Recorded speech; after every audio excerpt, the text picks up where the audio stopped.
Today's vlog mga kamaster. Yan o, medyo bangul-bangul na tayo. It's my day off kaya naisipan ko magpagupit.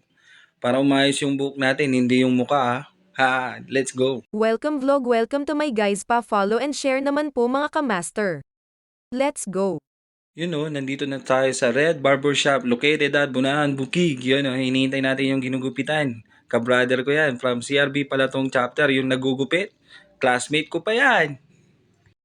Timing pa nandito rin si Ate Denden nakikiusap na mauna muna yung anak niya kasi malilate na sa trabaho. Siyempre, gentle dog tayo eh. Sige.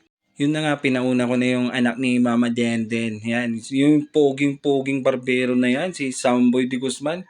Single po yan, baka naman. Sunod na ako. Pogi ah. Pogi, sige na. Nakasunod din tayo. Tinanong ako agad ni Samboy kung ano yung gusto kong gupit. Siyempre gusto ko yung maayos na buhok. Pera na yung maayos na mukha kasi mahihirapan siya. Yun. Naistorya niya nga pala sa akin na yung pwestong pinagtatrabuhan niya tapos yung sa kabila, yung tindahan doon kay Aileen Sodjakal, yung kabatch namin nung high school. Congrats mate. Sana all. Libre na tong gupit ah. Joke.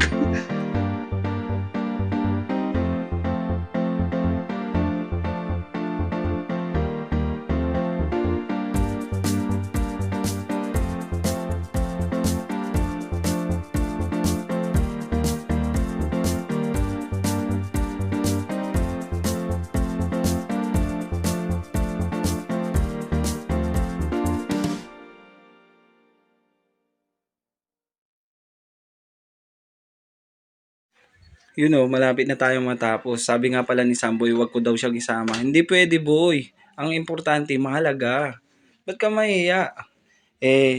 Marangal naman yung trabaho mo. Lumalaban ka ng patas. Proud of you, boy. Good luck sa'yo. God bless. At dun sa mga single yan, baka naman. Samboy de Guzman is the name. Yan, boy, Hinahanapan na kita ng ano dyan. Chat nyo na. Yan. Yan ang resulta ng pagpupuyat, butas-butas sa mukha. Ay, joke lang. Ayos, thank you Samboy sa gupit.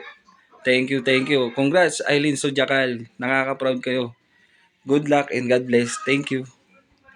Thank you for watching mga kamaster, pa follow and share na lang, God bless.